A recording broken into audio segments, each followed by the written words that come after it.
Sometimes I still look up at the night sky and I get that same feeling I had as a kid, humming Twinkle, Twinkle, Little Star. Hmm. It just makes you wonder, doesn't it? Where did all those stars come from? How did everything, like us, even get here? It's one of those big questions. It really is. And that kind of fundamental curiosity is exactly what we're going to explore today. Yeah. We're driving deep into the origin and the evolution of, well, our Earth and the whole universe it sits in. Right. Think of it as getting some real answers to those childhood questions, but maybe with a few more, let's say, surprising twists than you might expect. Okay, so a journey right back to the start. Where do we begin this cosmic trip? Well, we'll kick off with some of the very first ideas people had about Earth's origins. Then we'll get into the main scientific theory we have now for the universe's birth. The Big Bang. That's the one. From there, we'll look at how stars and planets actually formed from, huge clouds of gas and dust. And finally, we'll zero in on our own planet, Earth, and its, frankly, incredible transformation into the place we know today. It's a huge story. That sounds amazing. Let's Right. do it. So those initial ideas about Earth, what were people thinking early on?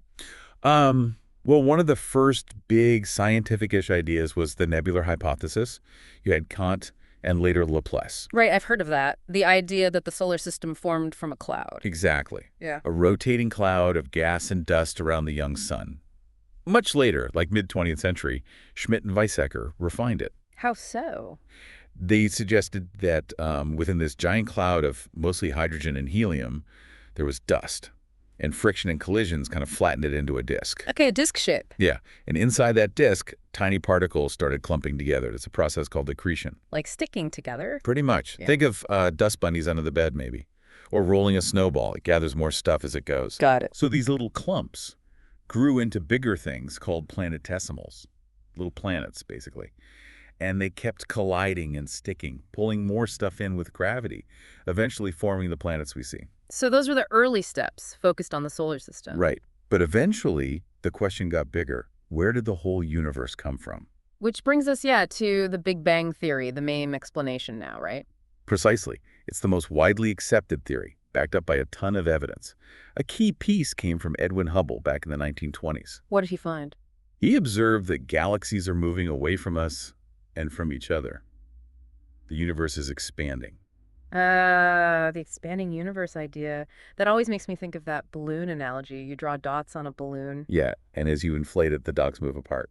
Right. But I've heard that analogy isn't perfect. That's a really good point. It's great for showing the space between galaxies stretching, but it kind of implies the galaxies themselves are stretching too, like the dots on the balloon. Which they aren't. No, our current understanding is that galaxies themselves are held together by their own gravity and stay roughly the same size. It's the space between them that's increasing. Okay, that makes sense. And, there was another idea for a while, the steady state theory, championed by Fred Hoyle. What was that? It suggested the universe basically always looked the same, with new matter sort of popping into existence to fill the gaps as it expanded. Huh. But the evidence didn't support it. Over time, the evidence just stacked up much more strongly in favor of the Big Bang and the expanding universe model. So let's go right back. According to the Big Bang theory, what was everything like at the absolute beginning? Okay, picture this. Everything, all the matter, all the energy in the entire observable universe squeezed into a point far, far smaller than an atom, often called a singularity. Wow. Unimaginably dense, incredibly hot, almost infinitely so. And then the bang, was it like a bomb going off? Well, around 13.7 billion years ago, this point underwent an incredibly rapid expansion. That's the Big Bang. But it's crucial to understand it wasn't an explosion in space. Yeah. It was an explosion of space itself. Space started expanding everywhere, extremely fast, especially in the first tiny fraction of a second, a period called inflation. Inflation. Okay, and what happened right after this expansion started? As it expanded so quickly, it also cooled down rapidly. In those first moments, some of that immense energy converted into the fundamental particles that make up matter. The building blocks. Exactly. And then, within the first, say, 3 minutes, things had cooled enough for the first simple atomic nuclei to form mostly hydrogen and helium. Just the nuclei, not full atoms yet. Not yet. It was still too hot. That took longer. About 300,000 years after the Big Bang, the universe cooled down to around 4,500 Kelvin. Still pretty hot, but cooler. Much cooler than the start. cool enough for electrons to combine with those nuclei and form the first proper stable atoms, mostly hydrogen, some helium. And what did that change? That was a huge moment. It made the universe transparent. Before that, light couldn't travel far without bumping into free electrons. Now light could travel freely. The cosmic fog lifted, essentially. So from this super hot, dense beginning, we get expansion, cooling, the first atoms. How do we get to galaxies from there? Well, the early universe wasn't perfectly uniform. There were tiny, tiny variations in density from place to place. Like slightly thicker spots? Kind of, yeah. And those slightly denser regions had slightly stronger gravity. So gravity started pulling matter towards these areas. Okay. Over millions and billions of years, these areas pulled in more and more matter, becoming the sort of seeds from which galaxies eventually formed. And remind us, just scale-wise, what is a galaxy? Oh, they're immense. A galaxy is a huge system. Billions, sometimes trillions of stars, plus enormous amounts of gas and dust, and also this mysterious stuff called dark matter. Right, dark matter. We can't see it, but it has gravity. Exactly. Yeah. Its gravity is crucial for holding the whole galaxy together. Galaxies themselves are just vast, typically tens of thousands to maybe 150,000 light years across. Light years. That distance is just hard to grasp. It really is. A light year is the distance light travels in a year, which is about, what, 9.5 trillion kilometers, something like that? Mind-boggling. Yeah. For comparison, light takes about 8.3 minutes to get from our sun to Earth. A light year is vastly bigger. Okay. So galaxies form. Inside those galaxies, how do individual stars, like our sun, actually light up? Within galaxies, you have these enormous clouds of gas, mostly hydrogen, called nebulae. Think of them as stellar nurseries. Stellar nurseries. Nice. Yeah. And inside these nebulae, again, slightly denser regions start to collapse under their own gravity, maybe triggered by a nearby supernova explosion or just random fluctuations. Gravity pulls them inwards. Right. As these clumps of gas and dust shrink, the pressure and temperature right in the center shoot way up. Eventually, it gets so hot and dense in the core that nuclear fusion begins. Hydrogen atoms start fusing together to form helium. And that releases energy. A tremendous amount of energy. Yeah. Light and heat. That's what makes a star shine. That's the birth of a star. We think this process really got going about 5 or 6 billion years ago. And planets. Where do they fit into this star birth process? They form right alongside the stars, usually. As that central star forms, there's often a swirling disk of leftover gas and dust around it, a protoplanetary disk. Leftovers from the nebula. Exactly. And within this disk, the same sort of process happens as we discussed earlier with the Nebular Hypothesis, but maybe on a slightly smaller scale around the new star. The accretion thing again? Yes, accretion. Dust particles stick together, forming small clumps. Electrostatic forces might help initially, like static cling. Okay. These grow into pebble-sized things, then boulder-sized, then kilometer-sized objects we call planetesimals. Little planets. Kind of protoplanets, yeah. And these planetesimals collide. Sometimes they shatter, but sometimes, if the collision is gentle enough, they merge because of gravity. So bigger things gobble up smaller things. Essentially. The bigger ones have stronger gravity, so they pull in more gas and dust and smaller planetesimals. Over millions of years, this leads to a smaller number of much larger bodies, the planets. Wow. Okay, so we've gone from the Big Bang to galaxies, stars, and planets. Let's zoom in now on Earth. You said the early Earth was totally different. Oh, completely unrecognizable. About 4.6 billion years ago, shortly after it formed, Earth was basically a hot, molten ball of rock. Molten. Yeah, incredibly hot from the energy of its formation, constant asteroid impacts, and radioactive decay inside. It had a very thin atmosphere, probably just hydrogen and helium captured from the nebula, but that didn't last long. No oceans, no continents, definitely no life. Just barren rock. So how did it get structured, like with a core, mantle, crust? That happened through a process called differentiation. Because it was molten, or at least partially molten, heavier elements could move around. Heavier stuff sinks. Exactly.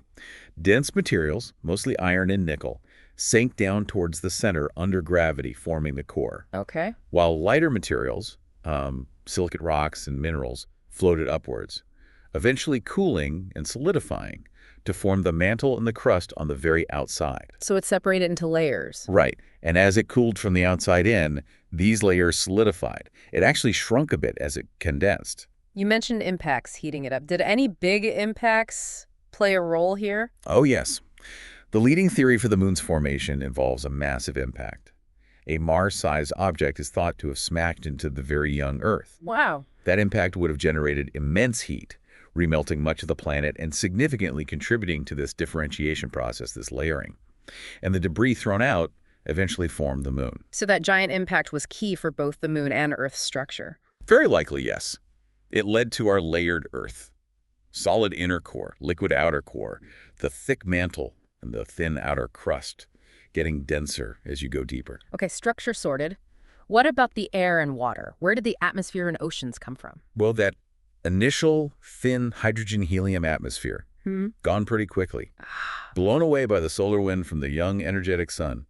That probably happened to all the inner rocky planets. So stage 2 atmosphere. Stage 2 came from inside the Earth itself, through volcanic activity. As the Earth cooled, gases trapped inside the rock were released. Water vapor, carbon dioxide, nitrogen, methane, ammonia, lots of stuff. A process called outgassing. So volcanoes basically created the next atmosphere. Largely, yes. Yeah. But notice what's missing from that list. Oxygen. Right. Very little free oxygen in that second atmosphere. It was mostly water vapor, CO2, nitrogen. Very different from today. So where did the oceans come from? All that water vapor. Yeah, exactly. As the Earth continued to cool down, that massive amount of water vapor in the atmosphere started to condense. Like clouds forming. Yes, and then rain. Torrential, continuous rain, possibly for millions of years. Wow. This rainwater collected in the low-lying areas, the basins on the early Earth's surface, and gradually formed the first oceans. We think this happened relatively quickly, maybe within 500 million years of Earth forming, so around 4 billion years ago. And the rain also helped cool things down further. Yes, and it dissolved a lot of the CO2 from the atmosphere into the water, which also helped reduce temperatures. It was a feedback loop. Okay, oceans formed, but still not much oxygen. Where did that come from? That brings us to the third stage of atmospheric evolution. And this one involves life.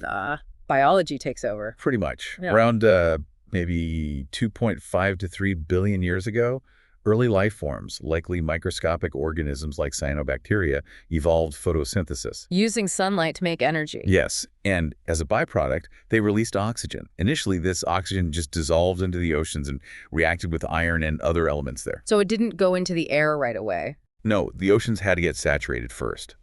Once that happened, maybe around 2 billion years ago, oxygen started building up in the atmosphere. It was a slow process, but eventually led to the oxygen-rich air we breathe today, dominated by nitrogen and oxygen. Incredible. Which leads us finally to, well, life itself. How did it start on this early, pretty hostile planet? Yeah, the early Earth, even with oceans, wasn't exactly welcoming for life as we know it. The scientific thinking now is that life arose from non-life through a process of chemical evolution. Chemicals becoming life. How? Well, the idea is that simple inorganic molecules present on early Earth, maybe in the oceans or near volcanic vents, were energized perhaps by lightning or UV radiation from the sun. Okay. And this energy allowed them to combine and form more complex organic molecules, things like amino acids, nucleotides, the basic building block. Building blocks of proteins and DNA. Exactly. Over time, these molecules might have become concentrated, maybe enclosed within simple membranes, forming protocells. The really crucial step, though, was the emergence of molecules that could replicate themselves, make copies. Self-replication, the key to life. That's seen as the bridge between non-living chemistry and living biology. Finding evidence for this is hard, obviously, looking back billions of years. But we have fossils. We do. The fossil record in very old rocks gives us clues. We found microscopic structures in rocks, older than 3 billion years, that look a lot like modern blue-green algae or cyanobacteria. So life got started pretty early, relatively speaking. It seems so. The evidence points towards life emerging maybe around 3.8 billion years ago, perhaps even earlier. It's an ongoing area of research, of course. So putting it all together, we've gone from this tiny hot point, the Big Bang, to an expanding universe filled with galaxies, to stars igniting in nebulae, planets forming around them, to our Earth differentiating into layers, getting oceans and an atmosphere through outgassing and then photosynthesis. And finally, life emerging from chemistry. It's quite a story. It absolutely is. The sheer scale of time involved is staggering, isn't it? And how interconnected everything is, the geology, the atmosphere, the emergence of life. Yeah. Understanding these origins, this deep history, really gives you a foundation for, well, understanding almost everything else about our planet and our place in the cosmos. It puts things in perspective. It definitely does. You know, considering all the improbable steps and the immense time it took for all this to happen, makes you wonder, doesn't it? What might the next major chapter be in this cosmic story? What changes could still be coming for Earth or for life? That is the question, isn't it? It's Yeah. something to ponder.